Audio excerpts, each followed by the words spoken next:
Hello ladies and gentlemen, I'm Matt from Matt's Bookshelf, and today I am doing a book haul video, an early summer book haul video. I went to a bookstore with my friend Mark, who knows Drenzo, over the weekend, and now I'm here to talk about some of the finds I found at this bookstore. So, to get the first one out of the way, I purchased Finnegan's Wake by James Joyce and The Skeleton Key to Finnegan's Wake. When I came to the bookstore, I had no intentions of reading Finnegan's Wake, of purchasing Finnegan's Wake, because I had no intention of reading it. But I saw the copy there, and then later on, and Mark just happened to spot the Skeleton Key book in on these rows of oncoming books to the store, just completely randomly. And he said this is your guide to reading Finnegan's Wake, and it's what the people who read Finnegan's Wake read in order to understand the book. People who love Joyce read this guide to help them understand what Joyce is trying to do in Finnegan's Wake. And then it seemed right to buy it then, so I did. I purchased Finnegan's Wake and the Skeleton Key book.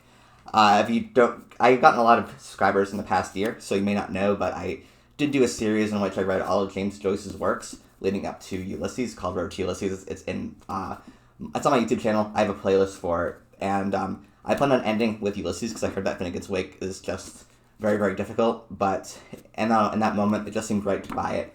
And although I probably won't be reading this book until August, I do potentially plan on doing a read-along of it, continuing the Road to Ulysses series, just with Finnegan's Wake, and to finally complete, my James Joyce saga that's long overdue.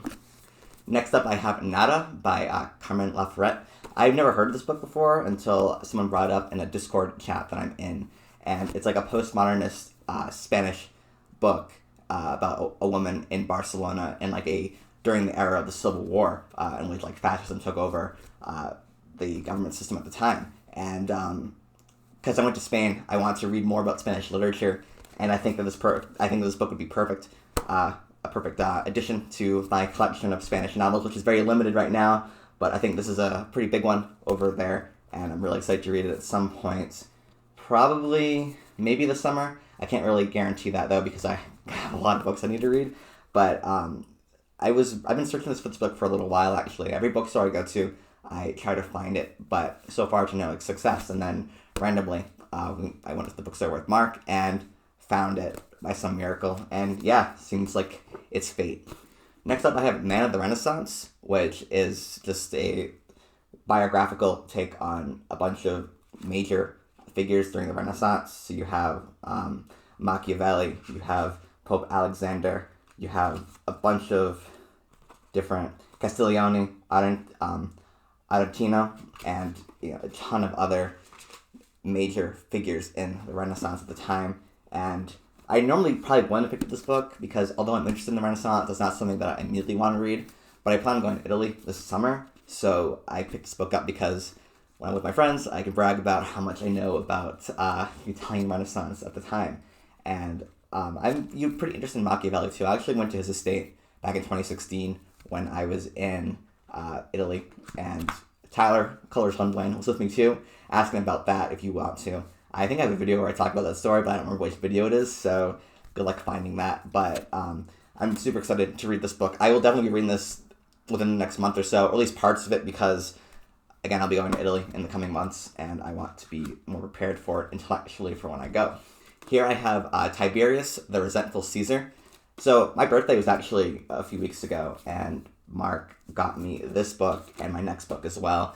And Tiberius might seem like a random example, but we read Suetonius' Life of the 12 Caesars together a few months ago, over December, I think, and we were both really fascinated by Tiberius as a character because he's shrouded in so much mystery, and it can be argued that a lot of the texts about him, such as Tacitus, and Suetonius are more sort of resentful towards their current emperor, which was Domitian. So a lot of Tiberius' acts that they describe might actually be acts committed by Domitian that they're just disguising because they couldn't actually say these things about Domitian at the time.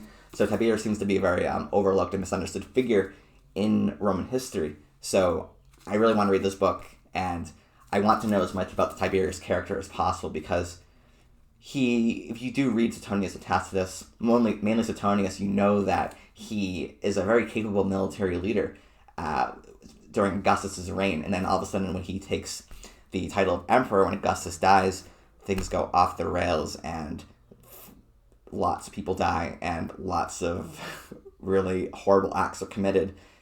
And first of all, I want to trace to see the psychological damage he may have suffered at the time, especially living under Augustus, because it can be argued that Augustus may have tortured him mentally because he kept propping up as the potential heir, and then pushing him aside for someone who he sees as better until the very end, where he literally had no one else he could rely on. He went to Tiberius right before he died, and then Tiberius became the emperor. And I want to read as much about him as possible because you read a lot about the other Caesars of the Julio-Claudian dynasty. I, Claudius is a really famous book. Julius Caesar and Augustus, nothing more I can really add to that conversation. We were at the bookstore yesterday, and there's literally hundreds of books about those two characters alone.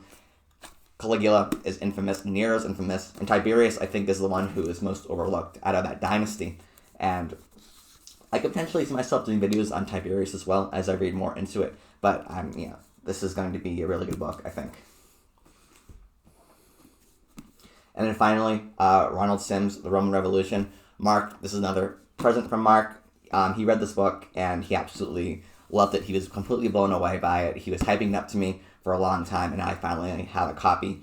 We both, really enjoy this era of Roman history, the transition from republic to empire. And he said, reading this book completely, subverted all of his ideas of how he assumed major characters like Marcus Antonius, Augustus Caesar played from how we know them in the famous texts of, Augustus being essentially the good guy, Mark Antony being this kind of brute general who didn't know what he was doing once Caesar was gone. And he says that this completely subverts what his original ideas were of these characters and does it in a very interesting way. And Ronaldson actually wrote the introduction to this Tiberius book I just mentioned. And I think, so currently I'm reading a couple of books, and I think once I'm done with Wolf Hall, which should hopefully be within the next week or two, this is going to be absolutely next on the list because I'm really excited to talk about it. Mark said we could really talk about this book for hours and hours on end.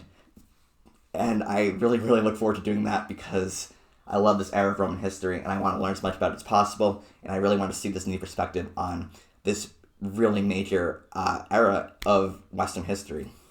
So thank you for watching this video. I hope you enjoyed it. Check out my friends, Drenzo and Colorless Wonderland. I think probably by the time this video's out, we'll be doing a Q&A or has done a Q&A. Check out my Q&A as well, which is my most recent video. And yeah, thank you. And look forward to my next video, I guess. I don't really know what I'm going to do next. But yeah, thank you and goodbye.